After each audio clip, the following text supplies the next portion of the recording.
Welcome to Key Tech. Please describe this channel if you are interested in today's video. This time, the most worrying thing for the United States is here. In the past, we tried every possible means to kill Huawei in all aspects. However, after several years of blockade and suppression, Huawei not only did not die, but became extremely powerful.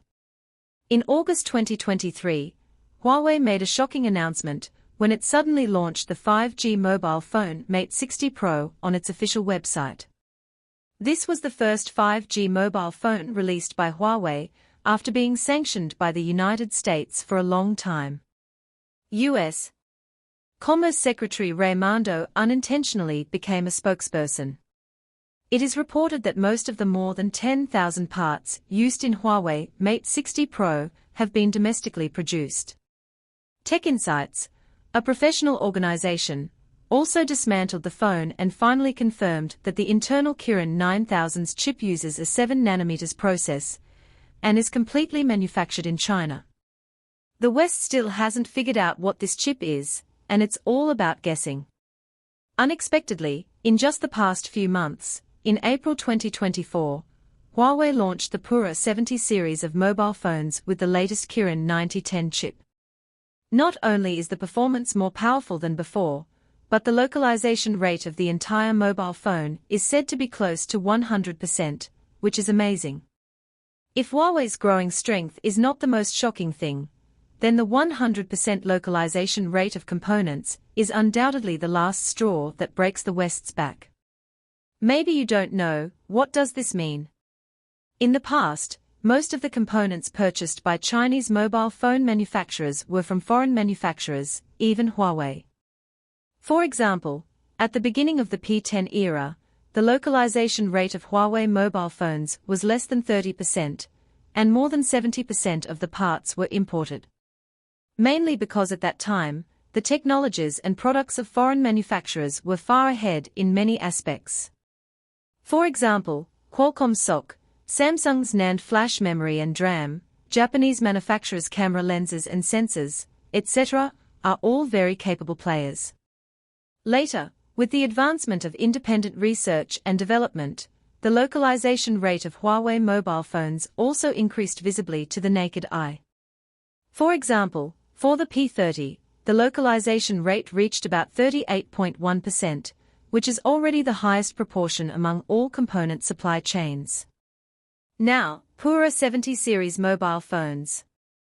It is said that after dismantling by a professional organization, it was found that except for the top-end Pura70 Ultra, which uses Sony's CMOS main camera, the localization rate of other components is even close to 100%.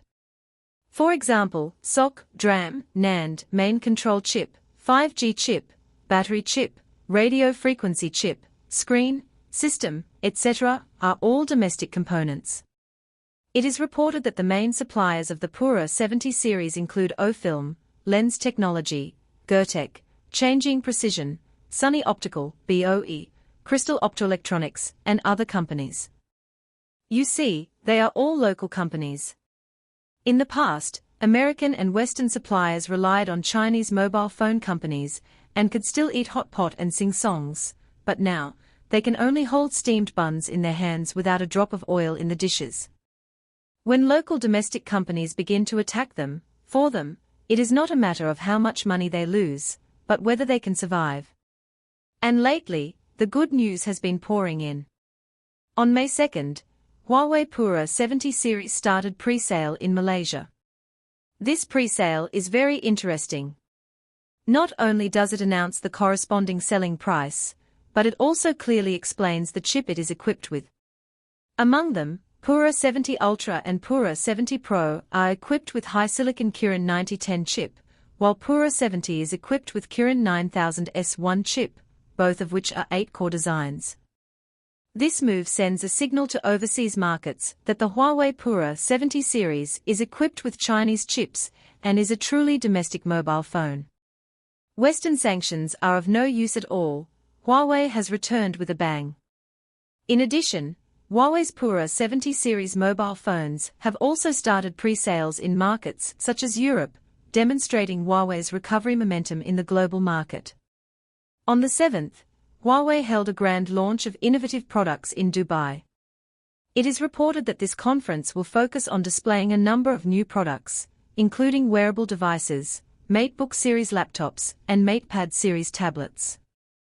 Therefore, Huawei's return to overseas markets this time is not only a substantial blow to the Western technology industry, but also a declaration of bankruptcy under US and Western sanctions.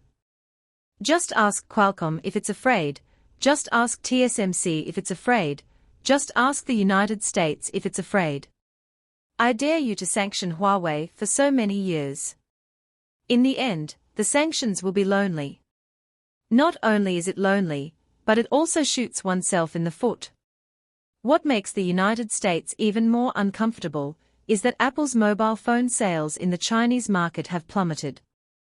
According to the latest data released by market research organization TechInsights, in the first quarter of 2024, China's smartphone shipments were 63.3 million units, a year-on-year increase of 1%.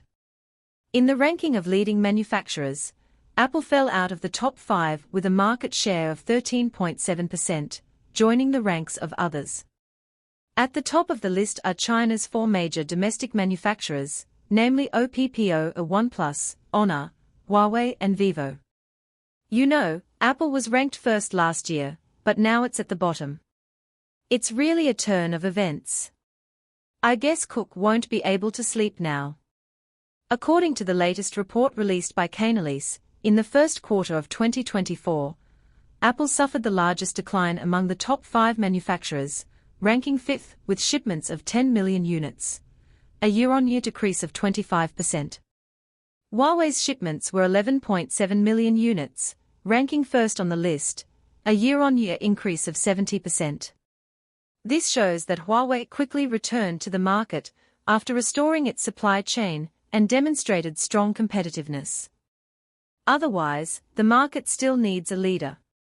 When Huawei was suppressed, other Chinese brands also suffered a complete failure. But when Huawei comes back, other brands will follow suit. This is because Huawei's strong return not only demonstrates its competitiveness, but also drives upstream and downstream industry chains, helping local brands establish a more complete ecosystem. Previously, those overseas supply chains, have now all been switched to domestic supply chains. Affected by this, Apple's global sales in the first quarter of this year fell by 4.3% year-on-year.